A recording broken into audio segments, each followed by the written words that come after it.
Vamos fazer um exercício de diálogo e reprogramação do nosso universo. Mas percebemos que a cada momento morremos e renascemos. Recebemos de presente o maior de todos os tesouros que estavam buscando há muitos milênios. E vocês vão entender agora por que Joana de Ângeles narra no Evangelho segundo o Espiritismo que Deus encoraja todos os esforços que tendem para o bem, multiplicando 100 ou 1000 vezes a mais.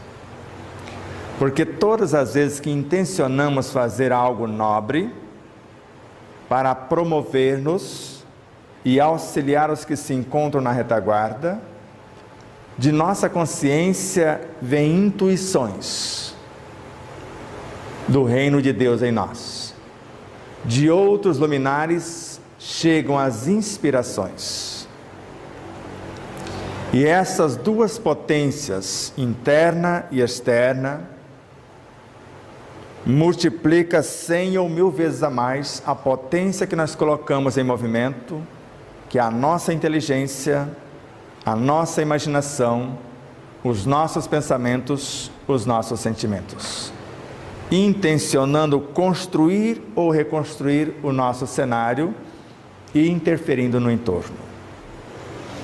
Quando isso ocorre, à semelhança da parábola dos talentos, que o Senhor da vinha concedeu 2 talentos para um, segundo a sua capacidade, 5 para outro, 1 para o terceiro. O que colocou os talentos em ação, 5 foi transformado em 10, 2 em 4. O que enterrou o seu, precisou devolvê-lo. Vocês percebem claramente na parábola que quem promoveu não devolveu. Porque quando foi prestar conta, o que pegou 5, se fostes fiel, bom servidor, transformaste 5 em 10, venha para o gozo do seu Senhor. Passe à direita. E assim com o de 2. Fizestes coisa semelhante, vem para o gozo do seu Senhor. Quanto a você, amarre-o e lance-o às trevas exteriores. Está fora da vinha. E pegue esse talento e dê para aquele que já tem 10. Percebe que ele não pediu de volta. O mais interessante é quando esses luminares, ou a nossa consciência profunda, o Deus, o Cristo, o reino de Deus que é em nós, em atenção os nossos pedidos, a intenção de construirmos algo novo em nossa e na vida daqueles que estão à nossa volta. Esta potencialização dos recursos, a semelhança dos peixes e pães que foram multiplicados, que segundo Allan Kardec não fora algo físico, porque no dia seguinte Jesus disse aos seus discípulos: agora eu preciso ir. Eles interrogam: mas se você for, se o Senhor for, o que será de nós? Mas vocês já sabem o caminho.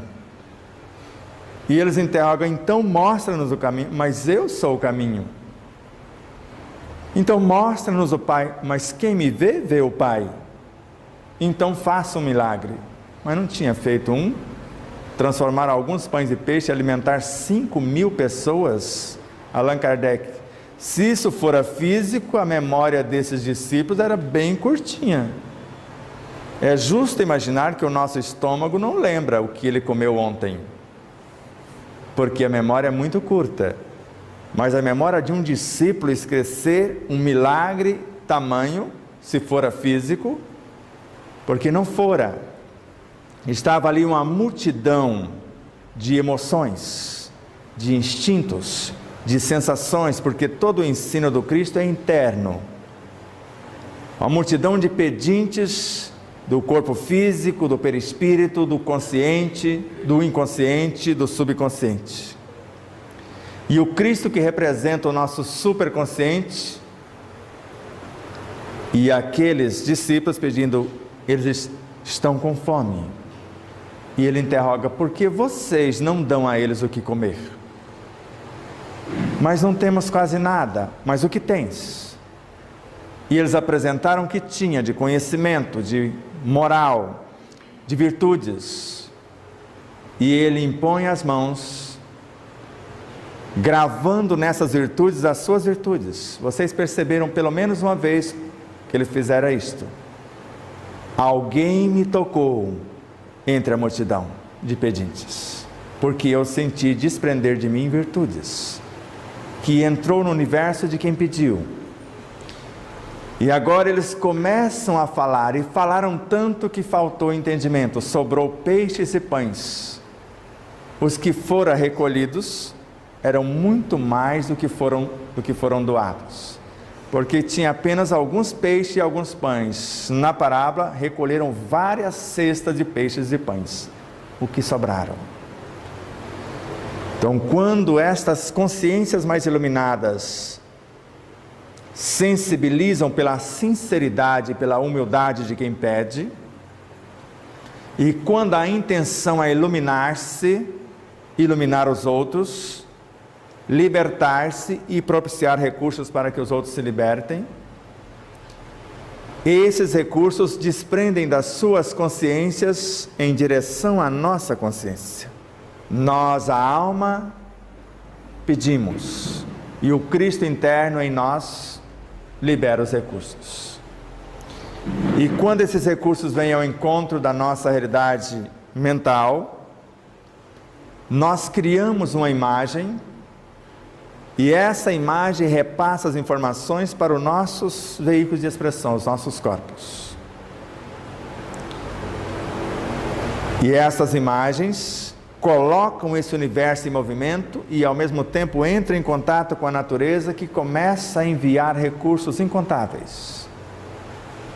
A natureza e esses luminares não nos pedem de volta.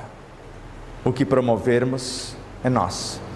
E aí vocês podem perguntar, mas e os que doaram as virtudes, ficaram sem? Não, porque ninguém fica sem o conhecimento que divide. Se vocês dividirem com 1000, ele aumenta 1000 vezes. Se vocês permitem que as virtudes da compaixão, da compreensão, da serenidade saiam do vosso universo e entrem no do outro, vocês não perderam vossas virtudes, elas multiplicam. E o que intencionou colocar na prática, multiplica, porque agora ele tem a presença desses luminares na sua consciência, e a presença de tudo que ele intencionou promover. Ele expande a sua consciência. O que é o processo de iluminação segundo Joana de Ângeles? O amor será a única razão do meu existir daqui para frente. Eu não necessitarei mais da dor, dos tormentos, dos conflitos para avançar. O amor a mim mesmo, por começar pelo Deus que há em mim. Ame, acima de tudo, o Deus que há em você. E, por extensão, ame tudo conforme ama esse Deus. Iluminando de dentro para fora, iluminando o contexto onde existimos, onde vivemos, onde nos experienciamos em Deus, onde quer que estivermos.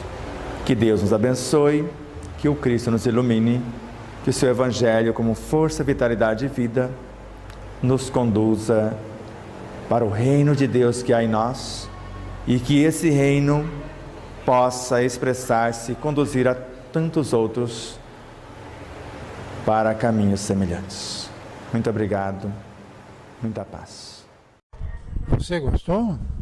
Deixe seu like, inscreva-se no canal, acione o sininho.